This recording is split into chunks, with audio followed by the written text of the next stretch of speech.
La disparition de la biodiversité, ça nous explose à la figure encore plus vite que les sujets climatiques. Donc l'activité intercommunale, elle doit systématiquement préserver, régénérer le vivant.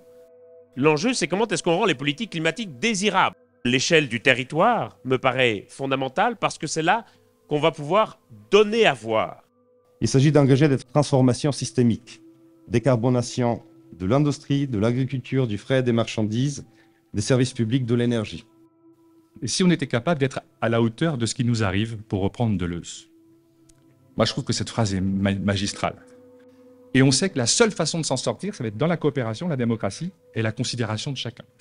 La promesse historique de la décentralisation, d'un droit au développement de tous les territoires au nom de l'égalité territoriale, il faut accepter de dire que cette promesse, elle est intenable. Un des points importants à faire au niveau des intercos, c'est de se mettre d'accord sur les bonnes normes à demander à l'État pour contrôler le fait qu'on ne se fasse plus concurrence.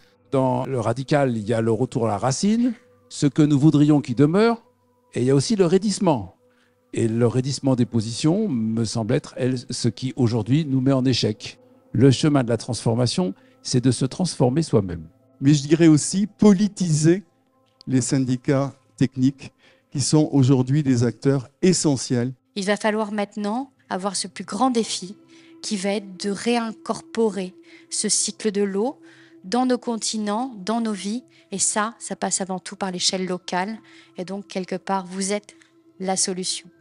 La pléonexie, pensaient les Grecs, c'est le désir d'avoir plus, au sens d'avoir plus que les autres.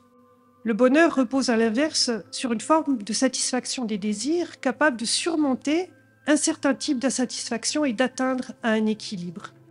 Transformation écologique, elle est indispensable. Transformation de soi, peut-être que la clé du problème, la source du problème se trouve ici. Peut-être que la seule domination heureuse, c'est la domination que l'être humain peut avoir de lui-même. La domination de la nature, à mon sens, vire au malheur et doit être abandonnée comme telle. Voilà, je vous remercie.